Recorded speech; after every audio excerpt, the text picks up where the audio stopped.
Ozark is driving toward a thrilling conclusion, and Ruth is heading to war with Marty Byrde. Netflix's Ozark has long been known for its willingness to push the envelope when it comes to depictions of loss and tragedy.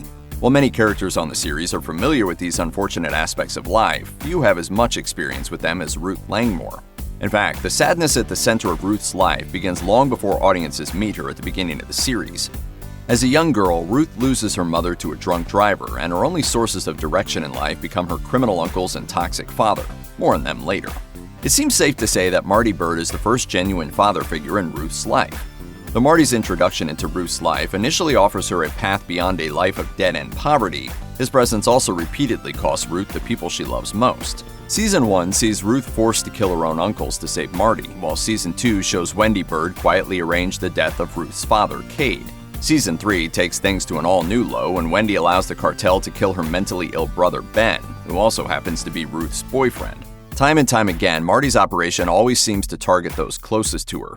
After so much tragedy, it really shouldn't come as much of a shock, but eventually, Marty's business costs Ruth more than she could ever possibly have imagined. At the end of Ozark Season 4's 7th episode, Sanctified, Javi Elizondo decides to have his revenge on Darlene. Immediately after Darlene's wedding to Wyatt, Javi surprises the improbably happy couple in their home and shoots them both dead, leaving their bodies for Ruth to find. While we don't actually see or hear Ruth's reaction to the grisly discovery, it's safe to say she is immediately distraught at the sudden loss of her favorite cousin. After 37 episodes of near-continuous heartbreak for Ruth, Wyatt's death simply seems like one loss too many for Ruth to take. For years, Ruth encouraged Wyatt to seek a life better than the one she feels destined to live. More than anything, she wants to see Wyatt break the Langmore curse and escape the Ozarks once and for all.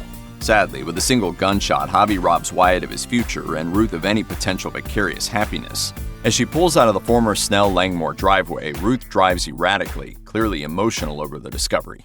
After her original assumption that Frank Cosgrove Jr. is to blame is quickly proven incorrect, a far more devastating truth is revealed.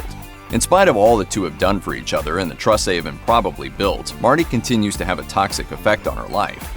In the aftermath of her sudden realization of the real culprit, Ruth returns to the Byrde house and threatens to kill Marty if he doesn't tell her who is directly responsible for Wyatt's death.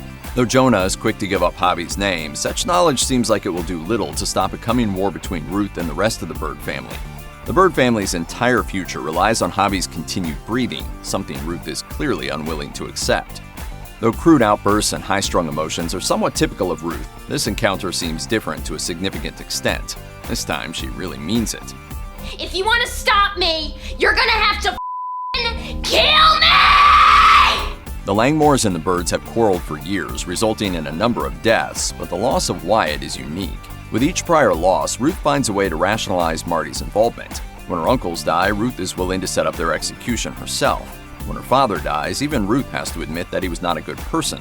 And while Ben's death was certainly the most difficult for her to accept, Ruth always seems to blame Wendy more than Marty.